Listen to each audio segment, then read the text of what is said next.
Hello everyone, welcome to the learners room. दोस्तों, आज के इस वीडियो में हम a tale of two cities जो कि नॉवेल है चार्ल्स डिकेंस का, इसके समरी को हम डिस्कस करेंगे। तो चलिए बिना किसी देरी के आज का ये इंटरेस्टिंग वीडियो शुरू करते हैं। देखिए, ये स्टोरी है, ये कहानी है दो शहरों की, London and Paris, two cities है ना। टेल का मतलब होता है कहानी, तो कहानी है ये दो शहरों की। दोस्तों, ये एक हिस्टोरिकल नॉवेल है जो कि फ्रेंच रिवॉल्यूशन से जुड़ी हुई है ना। इसकी जो कहानी की शुरुआत होती है वो होती है 1775 से। मिस्टर जार्विस लोरी नाम का एक व्यक्ति है। ये सारे के सारे कैरेक्टर्स मैं पहले डिस्कस कर चुका हूं। अगर आपने कैरेक्टर्स वाला वीडियो नहीं देखा है तो आप इस वीडियो के डिस्क्रिप्शन बॉक्स में जाके उस वीडियो के लिंक इजीली पा सकते हैं। चलिए तो हम नॉवेल को शुरू करते हैं। देखिए, कहानी शुरू होती है, मिस्टर जार्विस लोरी नाम का एक व्यक्ति है जो कि टेल्सन बैंक में काम करता है। ये टेल्सन बैंक लंदन में है। दोस्तों, ये व्यक्ति एक मिशन के लिए फ्रांस जा रहा है, लेकिन फ्रांस जाने से पहले डोवर नाम की एक जगह पर ये जाता है। वहां पर क्यों जाता है? वहां पर जाता है ये एक लड़की से मिलने। उस लड़की का नाम है लूसी मैनेट। क्या नाम है? Lucy MANET. लेकिन इस लड़की के पास पहुंचने से पहले जार्विस लोरी को एक अजीब सा मैसेज मिलता है, और ये मैसेज दिया था उसको जेरी क्रंचर ने। इस मैसेज में लिखा हुआ था रिकॉल्ड टू लाइफ। क्या लिखा हुआ था? Recalled to life. और दोस्तों, ये जो रिकॉल्ड टू लाइफ है, यही है हमारी पहली बुक। यानी कि ये जो नॉवेल है ये 3 बुक्स में लिखा गया है, 3 पार्ट्स में ये लिखा गया है। पहली बुक का टाइटल है रिकॉल्ड टू लाइफ, दूसरी बुक का टाइटल है द गोल्डन थ्रेड, और लास्ट और तीसरी बुक का टाइटल है द ट्रेक ऑफ स्टॉर्म। तो चलिए एक एक करके तीनों बुक को हम समझने की कोशिश करते हैं। तो देखिए, ये जार्विस लोरी है, ये लूसी मैनेट के पास जाता है। अब देखिए, जब लोरी की मुलाकात होती है लूसी से, तो मिस्टर जार्विस लोरी लूसी से ये कहता है कि तुम्हारे पिताजी, तुम्हारे फादर मिस्टर अलेक्जेंडर मैनेट जिंदा है। इतने सालों पहले जिस व्यक्ति को हमने मरा हुआ समझ लिया था, वो मरे नहीं है, वो जिंदा है। यानी कि तुम्हारे पिताजी जो है ये बेस्टाइल के किले में कैद है। लगभग 18 साल से इनको कैद करके वहां पर रखा हुआ है। दोस्तों, मैं आपको बता दूं कि ये जो बेस्टाइल का किला है ना, ये फ्रांस में है, और इसी किले में डॉक्टर मैनेट को कैद करके रखा हुआ था। लोरी लूसी को बताता है कि तुम्हारे फादर का एक सर्वेंट था किसी जमाने में, डिफार्ज नाम का, मिस्टर डिफार्ज, तो उसी ने बचाया है तुम्हारे पिताजी को सीक्रेट तरीके से।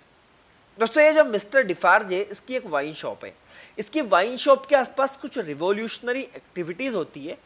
तब उस सर्वेंट डिफार्ज के ने बेस्टाइल के किले से चोरी छुपे तुम्हारे पिताजी को निकाल लिया है। ये बात मिस्टर लोरी बताता है इस लूसी को, और ये कहता है कि मिस्टर डिफार्ज जो है और उसकी पत्नी है मैडम डिफार्ज, जो कि एक वाइन शॉप चलाते हैं वहां पर। इन लोगों ने इनकी वाइन शॉप के ऊपर वाले फ्लोर पर एक अटारी में तुम्हारे पिता को रख रखा है। तो चलिए हम तुम्हारे पिता को लेने वहां पर चलते हैं। अब ये कहानी सुनकर दोस्तों लूसी अपने अंकल लोरी के साथ फ्रांस के लिए निकल पड़ती है। हालांकि लूसी को बहुत दुख हुआ, उसे काफी सदमा लगा जब उसे ये पता चला कि मेरे पिताजी को मैं अभी तक मरा समझ रही थी। लेकिन उसे खुशी भी होती है कि उसके पिता अभी जिंदा है। ठीक है, लूसी और जो लॉरी है ये डॉक्टर मैनेट को लाने के लिए जाते हैं। दोस्तों, ये पेरिस में जब पहुंच गए, वहां पर जाकर लूसी देखती है कि उस वाइन शॉप पर इसके पिताजी ऊपर अटारी में बड़े अंधेरे में बैठकर पागलों की तरह जूते बना रहे हैं।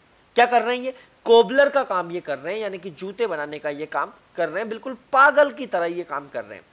दरअसल दोस्तों, हुआ ये था कि जो डॉक्टर मैनेट है ना, ये 18 साल से जिस किले में बंद थे दोस्तों, वो जो किला है वो बेस्टाइल का किला है, वहां पर बहुत ज्यादा अंधकार था। अब क्योंकि इनको 18 सालों से जेल में रखा था, लगभग मरे हुए के समान इनकी जिंदगी थी वहां पर। तो दोस्तों, आपको कहानी में आगे पता चलेगा कि इनको 18 साल तक कैद में क्यों रखा गया। तो चलिए, अभी डॉक्टर मैनेट बस काम में लगे हुए, बस ये जूते बनाने का काम कर रहे, किसी को पहचान नहीं रहे। यहां तक कि ये अपनी बेटी लूसी को भी नहीं पहचान रहे। मिस्टर लोरी और जो लूसी है ये बहुत कोशिश करते हैं इनको याद दिलाने की, लेकिन डॉक्टर मैनेट को कुछ याद नहीं आता है।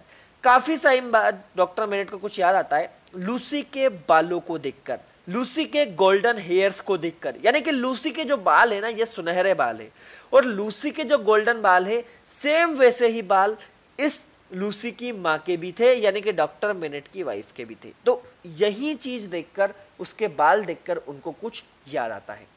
फिर दोस्तों लूसी अपने पिता को वहां से लेकर लंदन वापस चली आती है, यानी कि पेरिस से वो अपने पिता को कहां पर लेके आ गई, लंदन। तो ये पेरिस और लंदन, यही दो शहर हैं, इन दोनों शहरों की कहानी हमें पढ़नी है, और कहानी जो हमारा नॉवेल है ये इन दोनों शहरों के इर्द गिर्द घूमता रहता है। दोस्तों जब लूसी अपने पिता डॉक्टर मेनेट को पेरिस से लेकर लंदन आती है, वो टाइम था 1775 का। अब कहानी 5 साल आगे बढ़ जाती है लंदन में। दोस्तों अब नए नए कैरेक्टर्स की एंट्री होगी, तो सबसे पहले एंट्री होती है चार्ल्स डार्ने नाम के एक व्यक्ति की। दोस्तों इस व्यक्ति पर ब्रिटेन के कोर्ट में मुकदमा चल रहा है, यानी कि ये नॉवेल में सेकंड सीन में, second book the golden thread में दिखाया गया है कि चार्ल्स डार्ने नामक एक व्यक्ति पर ब्रिटेन के एक कोर्ट में मुकदमा चल रहा है, ट्रायल चल रहा है। लेकिन ये किस बात के लिए चल रहा है? दरअसल दोस्तों ये जो चार्ल्स डार्ने नाम का व्यक्ति है ना, ये फ्रांस से बिलोंग करता है, यानी कि ये फ्रांस का रहने वाला है, लेकिन ब्रिटेन में ये आया है जासूसी करने। ऐसा इस पर चार्ज लगाया है किसने? बर्सार्ड और रोजर क्लाई नाम के 2 स्पाई ने। ये कोई एजेंट है, तो ऐसा करके इसने ब्रिटेन के साथ गद्दारी की है, इसीलिए इस पर यह केस चल रहा है। अब दोस्तों डॉक्टर मेनेट और लूसी मेनेट ये दोनों बाप बेटी भी इसी कोर्ट में हैं, यानी कि जिस कोर्ट में चार्ल्स डार्ने का केस चल रहा है उसी कोर्ट में लूसी मेनेट और डॉक्टर मेनेट रहते हैं। अब ये यहाँ पर क्यों है? दरअसल दोस्तों हुआ ये था कि जब ये लूसी मेनेट अपने पिता डॉक्टर मेनेट को लेकर पेरिस से वापस इंग्लैंड जब आ रही थी ना, तो ये लोग मिले थे चार्ल्स डार्ने नाम के इस व्यक्ति से, यानी कि चार्ल्स डार्ने से ये लोग क्योंकि मिले हुए थे उस समय पर, इसीलिए ये लोग यहाँ पर मौजूद है और इसीलिए ये लोग इसको जानते हैं। अब ये चार्ल्स डार्ने क्योंकि फ्रांस से है, तो इस पर इल्जाम लगा है कि ये गद्दार है। इसने जो ब्रिटिश ट्रूप्स है उनकी जानकारी फ्रांस तक पहुंचाई है, और ये जो लॉयर है जो इस व्यक्ति को डिफेंड कर रहा है, यानी कि चार्ल्स डार्ने नामक व्यक्ति को मिस्टर स्ट्राइवर नाम का एक व्यक्ति है जो कि लॉयर है, बैरिस्टर है, ये डिफेंड कर रहा है, और मिस्टर स्ट्राइवर की इसमें मदद कर रहा है सिडनी कार्टन नाम का एक व्यक्ति। दोस्तों ये सिडनी कार्टन है ना, ये बहुत ही बड़ा रोल है इस कहानी में सिडनी कार्टन का, तो इसको भूल मत जाना आप।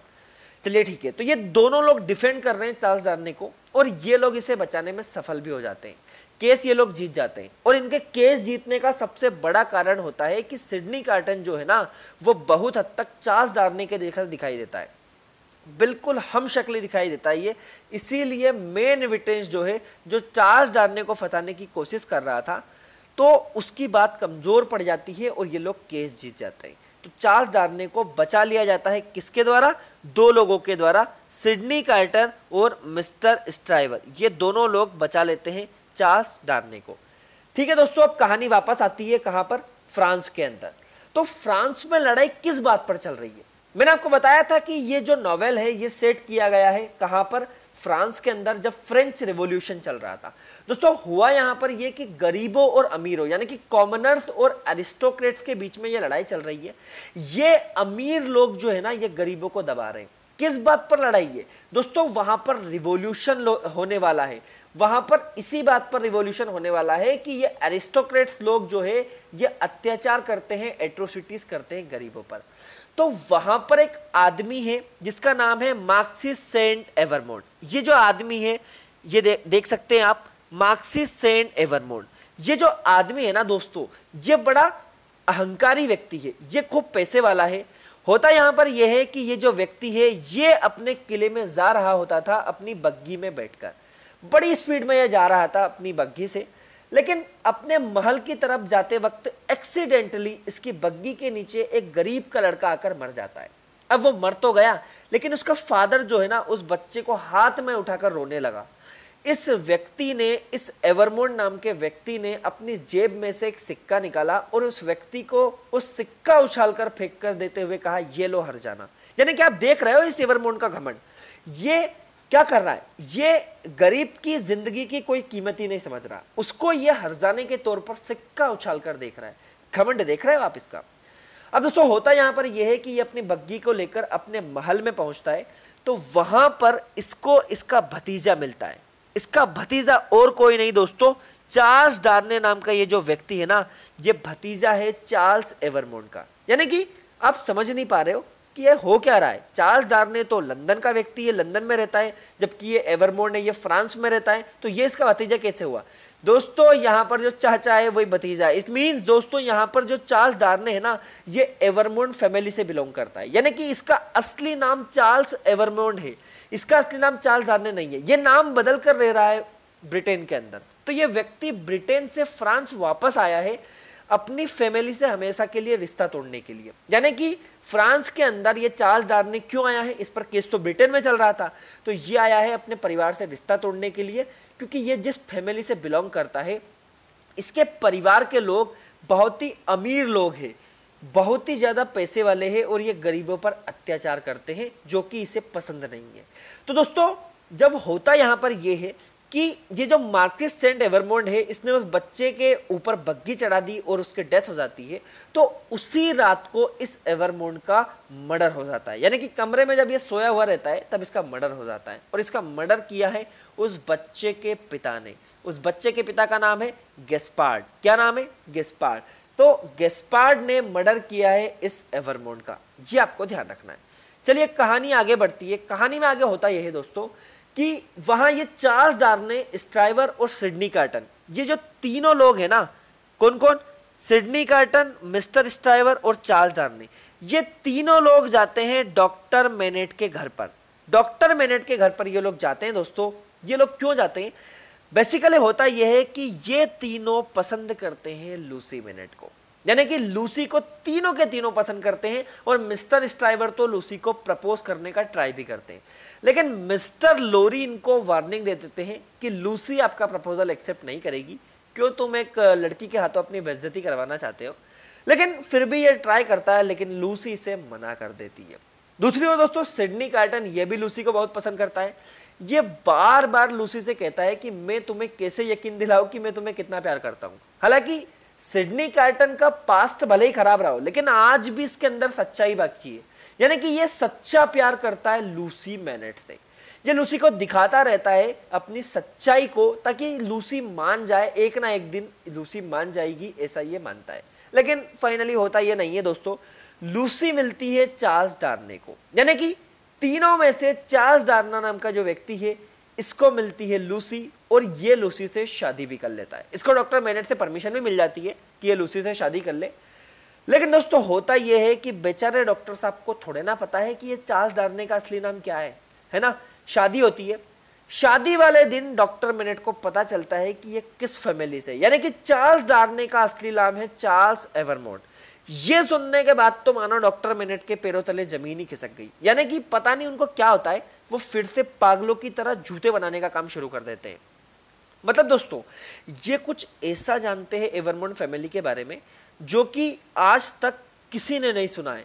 यानी कि पहली बात चलो मान ली कि वो गरीबों पर अत्याचार करती है, लेकिन क्या सिर्फ इतनी सी बात से कोई व्यक्ति पागल हो सकता है क्या? नहीं, यानी कि ये जरूर और कुछ जानते हैं जो कहानी में हमें आगे पता चलेगा। तो दोस्तों ये फिर से पागल हो जाते हैं कि यार मेरा दामाद तो इस फैमिली से बिलोंग करता है। हालांकि क्योंकि शादी हो जाती है चार्ल्स डार्ने और लूसी मेनेट की, तो ये तो हनीमून पर चले जाते हैं। लूसी को बताया भी नहीं जाता कि इसके पिता पागल हो गए। मिस्टर लोरी संभालता है इन मिस्टर डॉक्टर मेनेट को। मिस्टर लोरी जो है, जार्विस लोरी, ये डॉक्टर मेनेट का दोस्त भी है दोस्तों। ये संभालता है मेनेट साहब को। हालांकि ये ठीक हो जाते हैं, ये लोग जब वापस हनीमून से आते हैं तब तक डॉक्टर मेनेट ठीक हो जाते हैं, और लोरी जो है बहुत हेल्प करते हैं डॉक्टर मेनेट की ठीक होने के लिए। दोस्तों हमें दिखाया गया है इस नॉवेल में कि जब ये हनीमून से लौटते हैं तो लूसी और चार्ल्स डार्ने की एक बेटी भी होती है, यानी कि इनकी बेटी की उम्र इसमें दिखाई गई है लगभग 6 साल की। कहानी आगे बढ़ती है। कहानी पहुंचती है दोस्तों 1779 में। फ्रांस में एक रिवॉल्यूशन हुआ था, और इस रिवॉल्यूशन को भड़काने में बहुत बड़ा हाथ था इस डिफार्ज फैमिली का। ये जो डिफार्ज फैमिली आप देख रहे हो ना, इसका बहुत बड़ा हाथ था उस रिवॉल्यूशन को भड़काने में। कहां पर? फ्रांस के अंदर। जी हाँ दोस्तों, होता यहां पर यह है कि ये लोग किसानों को वहां पर लीड कर रहे हैं। जो पीजेंट है, जो किसान है, या बेस्टाइल के किले पर हमला करने के लिए आतुर हो रहे हैं। दोस्तों फ्रेंच रिवॉल्यूशन के टाइम पर बेस्टाइल के किले पर हमला हुआ था, ये बात मैं आपको बताना चाहता हूं। ये डिफार्ज फैमिली के लोग जो है ये किसानों के साथ मिलकर उस बेस्टाइल के किले पर हमला करते हैं, और जिस किले में, क्योंकि डॉक्टर मेनेट को 18 सालों से कैद करके रखा था, उसी किले में ये लोग हमला करते हैं डॉक्टर जो मिस्टर डिफार्ज है ये डॉक्टर मेनेट के उस कमरे में घुस जाता है और वहां पर इस मैडम डिफार्ज को एक लेटर मिलता है उस किले की एक चिमनी में। यह लेटर दोस्तों लिखा था डॉक्टर मेनेट ने। जब वो 18 साल से इस किले में कैद थे तो उन्होंने इस लेटर को लिखा था। अब क्या है इस लेटर में वो तो आपको आगे पता चलेगा। होता दोस्तों यहां पर यह है कि कहानी इंग्लैंड में जाती है। वहां पे दोस्तों होता अब आगे यह है यहाँ पर कि कहानी आगे बढ़ती है और फ्रांस में जो रिवॉल्यूशन हो रहा है, यानी कि वहां की जनता जो है वो बहुत वायलेंट थी उस वक्त। रिवॉल्यूशन के बाद फ्रांस रिपब्लिक भी हो जाता है, डिक्लेयर कर दिया इसको रिपब्लिक, लेकिन फ्रांस की जनता अभी भी बहुत वायलेंट थी। यानी कि वो पैसे वाले लोगों को पकड़ पकड़ कर मार रही थी, क्योंकि गरीबों पर पहले अत्याचार किसने करा? एरिस्टोक्रेट्स ने। तो अब ये समय आया है, टाइम चेंज हुआ है, अब समय आया है गरीबों का, जो हमारे पीजेंट है उन लोगों का, कॉमनर्स का। तो इन्होंने जो है कि गरीबों को पहले गरीब पहले दबे हुए थे, एरिस्टोक्रेट्स थे, तो अब ये एरिस्टोक्रेट्स को पकड़ पकड़ कर मार रहे हैं। तो इसी क्रम में दोस्तों चार्ल्स डार्ने जो कि इंग्लैंड का व्यक्ति है उसकी फैमिली का नंबर आता है। हालांकि चार्ल्स डार्ने ने अपनी फैमिली से रिश्ता जरूर तोड़ लिया है, लेकिन परिवार तो परिवार है ना। यानी कि उसकी फैमिली का नंबर आया, उसकी फैमिली को पकड़कर जेल में डाल दिया। कौन ने? वहां के लोगों ने। तो दोस्तों इस एवरमोंट फैमिली का एक सर्वेंट था जिसका नाम था गैबेल। क्या नाम था? गैबेल। ये जो बंदा है ना, ये चार्ल्स डार्ने को एवरमोंट नाम से एक लेटर लिखता है। यह लेटर लिखता है कि मालिक, मैंने तुम्हारे परिवार की जिंदगी भर सेवा की, लेकिन मुझे जेल में डाल दिया गया, यानी कि मुझे भी कैद कर लिया गया है। तुम पैसे वाले लोगों की सेवा करने का मुझे ये जुर्म जो है कि सहना पड़ रहा है, मुझे ये उसका परिणाम मिला है। ये लेटर में आगे लिखता है कि मेरी कोई गलती थी नहीं। हालांकि ये लेटर मिल जाता है किसको? चार्ल्स डार्ने को। उस तक ये पहुंचाना भी जाता था। सुबह जब लेटर को पढ़ता है चार्ल्स डार्ने तो इसको फील होता है कि यार इस बेचारे की क्या गलती थी, है ना। गलती तो मेरे पिताजी की और मेरे भाई की है, एवरमोंट फैमिली की गलती है जो कि अत्याचार करते हैं गरीबों पर। लेकिन ये सोचता है कि मुझे इसको बचाना ही चाहिए। ये बिना बताए चार्ल्स डार्ने पेरिस के लिए निकल जाता है गैबेल को बचाने के लिए। अब जब दोस्तों ये पेरिस जाता है ना, तो फ्रांस में यानी कि पेरिस के अंदर इसको भी पकड़ लिया जाता है, क्योंकि है तो ये भी कहाँ का? लंदन, फ्रांस का ही है ना ये तो। यानी कि ये है तो एरिस्टोक्रेट फैमिली से, इसीलिए इसको भी पकड़ लिया जाता है। मतलब आया तो था ये अपने सर्वेंट को बचाने के लिए, लेकिन अब खुद भी बेचारा फंस जाता है। होता यहाँ पर दोस्तों आगे ये है कि ब्रिटेन खबर पहुंचती है डॉक्टर मेनेट और लूसी मेनेट के पास, कि डॉक्टर मेनेट के पास खबर पहुंचती है कि आपके दामाद को गिरफ्तार कर लिया गया है, उसे कैद कर लिया गया है। अब डॉक्टर मेनेट और लूसी मेनेट मिस्टर जार्विस लोरी को लेकर इनके साथ फिर से पेरिस जाते हैं चार्ल्स डार्ने को बचाने के लिए। दोस्तों मिस्टर लोरी को भी कुछ काम था बैंक का, इसीलिए ये भी इनके साथ चले जाते हैं। डॉक्टर मेनेट जब फ्रांस पहुंचती है तो ये वहां के लोकल हीरो की तरह थे, क्योंकि इन्होंने 18 साल काटे हैं फ्रांस की उस जेल में, उस कैद में। ये चार्ल्स डार्ने को बचाने की पूरी कोशिश करते, पर 1 साल गुजर जाता है और ये चार्ल्स डार्ने को नहीं बचा पाते। दोस्तों लूसी जो है ये रोज उस जेल के सामने से निकलती थी ताकि चार्ल्स उसे देख सके। लेकिन होता यह है कि 1 साल के बाद डॉक्टर मेनेट कैसे भी करके चार्ल्स डार्ने को फ्री करवा लेते हैं। लेकिन जिस दिन इसको फ्री करवाया गया उसी रात फिर से इस पर कोई चार्जेस लगे और इसे कैद कर लिया गया। यानी कि कहानी में ट्विस्ट आता है। अब ध्यान से सुनना इसको दोस्तों, अरेस्ट करने के लिए इस व्यक्ति को फिर से अरेस्ट करने के लिए जो चार्ज लगाए ना, वो लगाए हैं इस मैडम डिफार्ज ने। किसने? मैडम डिफार्ज ने चार्ल्स डार्ने को अरेस्ट करने के लिए चार्ज लगाए हैं। लेकिन आप सोच रहे होंगे कि यार इस मैडम डिफार्ज ने ऐसा क्यों करा। आपको आगे पता चलेगा कि इसने ऐसा क्यों करा। दोस्तों होता यह है, कहानी जब आगे बढ़ती है तो कहानी में होता यह है कि ये जो सिडनी कार्टन है इसकी एंट्री होती है। यानी कि सिडनी कार्टन जो है ये बचाना चाहता है लूसी के इस हस्बैंड चार्ल्स डार्ने को। दोस्तों किसी हीरो की तरह ये एंट्री करता है। ये लूसी से कहता है कि मैं तुमसे अभी भी प्यार करता हूं और मैं जो है कि तुम्हारे लिए कुछ भी कर सकता हूं। अब ये लूसी के हस्बैंड चार्ल्स को बचाना चाहता है, कोशिश करता है उसे बचाने की। दोस्तों कोर्ट में केस चल रहा है। कोर्ट में होता यह है कि जो मैडम डिफार्ज है ना, ये डॉक्टर मेनेट का वो लेटर कोर्ट में लाती है सभी के सामने। उस लेटर को किसने लिखा था? डॉक्टर मेनेट को। दोस्तों उस लेटर जो है ये वही लेटर है जो बेस्टाइल के किले की उस चिमनी में मिला था मैडम डिफार्ज को, जब वो लेने गई थी डॉक्टर मेनेट को। वो सबके सामने कोर्ट में उस लेटर को लेकर आती है। उस लेटर में क्या लिखा हुआ है? दोस्तों उस लेटर में लिखा हुआ है कि चार्ल्स डार्ने के पिता ने और उसके अंकल मार्क्सिस सेंट एवरमोंट, इन दोनों ने मिलकर एक गरीब लड़की का, एक पीजेंट लड़की का रेप किया था। और दोस्तों इन लोगों ने उस लड़की को तो मारा ही मारा, साथ में उसके भाई को भी मार दिया और उसके पूरे के पूरे परिवार को इन लोगों ने खत्म कर दिया। यानी कि इतना बड़ा सच उस लेटर में लिखा हुआ था जो अब सामने आ चुका था। यानी कि चार्ल्स डार्ने उन्हीं की फैमिली में से है जिन लोगों ने उस लड़की का रेप किया था, यानी कि एवरमोंट फैमिली का यह हिस्सा है। अब दोस्तों उन दोनों भाइयों की इस करतूत का पता डॉक्टर मेनेट को चल गया था उस टाइम पर, इसीलिए उन दोनों भाइयों ने इन डॉक्टर मेनेट साहब को जेल में फिकवा दिया था और इसीलिए ये 18 सालों से बेस्टाइल की उस जेल में बंद थे। ये सब बातें डॉक्टर मेनेट को उस लेटर में लिखी हुई थी, यानी कि डॉक्टर मेनेट ही ये सारी बातें लिखते हैं उस लेटर में। ये लेटर उन्होंने अपने 18 साल की कैद के दौरान लिखा था। हालांकि वो भूल जाते हैं, उन्हें काफी गिल्ट होता है कि यार मेरे लेटर की वजह से ये सब हो रहा है। दोस्तों उनके इस लेटर का गलत यूज किया जा रहा था इस मैडम डिफार्ज के द्वारा, क्योंकि बेचारे चार्ल्स डार्ने की क्या गलती थी? इसके परिवार ने जो हिंसा करी, इसके परिवार ने जो गलत करतूत करी, उसकी सजा ये क्यों भुगते? लेकिन ठीक है, कहानी आगे बढ़ती है। दोस्तों ये सुनने के बाद कोर्ट का फैसला आया कि चार्ल्स डार्ने को डेथ सेंटेंस दे दिया जाए, यानी कि इसको मृत्यु दंड दे दिया जाए। अब इस बेचारे की कोई गलती नहीं थी, लेकिन ठीक है, फिर से इसको जेल में डाल दिया जाता है। दोस्तों इस बात के लिए डॉक्टर मेनेट को बड़ा गिल्टी फील होता है कि उनके लेटर की वजह से ये सब हो रहा है। लेकिन दोस्तों कहानी का असली मजा तो अब आएगा, ध्यान से सुनना। अब फिर से ट्विस्ट आने वाला है। अब क्योंकि चार्ल्स डार्ने को मौत की सजा सुनाई जा चुकी है, तो ये सिडनी कार्टन ने पूरी कोशिश कर ली इसको बचाने की, लेकिन ये बचा नहीं पा रहा है। ये सिडनी कार्टन इस डिफार्ज फैमिली की वाइन शॉप में घुस जाता है, यानी कि सिडनी कार्टन सोचता है कि अब कुछ ना कुछ तरीका मुझे अपनाना पड़ेगा। सिडनी कार्टन पता लगाता है कि मैडम डिफार्ज ने ऐसा क्यों किया। दोस्तों ये चोरी छिपे घुस जाता है, ये पियक्कड़ आदमी है, ये शराब लेने के बहाने घुस जाता है इनकी वाइन शॉप में। मिस्टर और मैडम डिफार्ज की रात का टाइम था, मिस्टर और मैडम डिफार्ज बात कर रहे थे। ये कुछ इस तरह बात कर रहे थे, आपस में ये लोग बात कर रहे थे। मैडम डिफार्ज कह रही थी कि चार्ल्स डार्ने को तो हमने सजा दिलवा दी, लेकिन अब बारी है लूसी मेनेट की।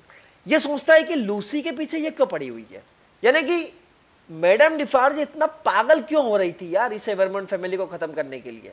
क्योंकि दोस्तों मैं आपको बता दूं कि ये इसीलिए पागल हो रही थी, ये मैडम डिफार्ज सबसे ज्यादा इसीलिए पागल हो रही थी क्योंकि ये मैडम डिफार्ज उसी फैमिली से आती है जिस फैमिली में जिस लड़की का रेप हुआ था और जिसका मर्डर किया गया था। यानी कि वो जो पीजेंट लड़की थी ना जिसके साथ में रेप किया था इस चार्ल्स डार्ने के अंकल और इसके पिता ने, उस लड़की की छोटी बहन है ये कौन? मैडम डिफार्ज। लेकिन ये बच गई थी उस समय पर दोस्तों, इसीलिए ये बदला लेना चाहते हैं। अब ये सारी की सारी बातें कौन कर रहा है? मैडम डिफार्ज और मिस्टर डिफार्ज कर रहे हैं कि अब लूसी की बारी है, यानी कि लूसी को मारना है। ये बात सुन लेता है सिडनी कार्टन। सिडनी कार्टन सीधे जाता है डॉक्टर जार्विस लोरी के पास। ये डॉक्टर जार्विस लोरी के साथ मिलकर एक प्लान बनाता है। ये कहता है कि लोरी साहब तुम कैसे भी करके लूसी, डॉक्टर मेनेट और इसकी बेटी को यहां से इंग्लैंड से बाहर भेज दीजिए, मैं इंतजाम करता हूं चार्ल्स डार्ने को बचाने का। ये लोरी से कहता है कि तुम अंकल गाड़ी तैयार रखना, अपने को क्या करना है? चार्ल्स के पास जाना है, उसको छुड़ाकर वापस इंग्लैंड लेकर आना है। अब दोस्तों ये सिडनी कार्टन जैसे तैसे जुगाड़ करके पहुंच जाता है चार्ल्स के पास जहां पर वो बंद है जेल में। अब ये करता वहां पर क्या है कि ये उस चार्ल्स के कपड़े अदल बदल कर लेता है, यानी कि ये उसको बेहोश कर देता है, उसके कपड़े खुद पहन लेता है और अपने कपड़े उसको पहना देता है।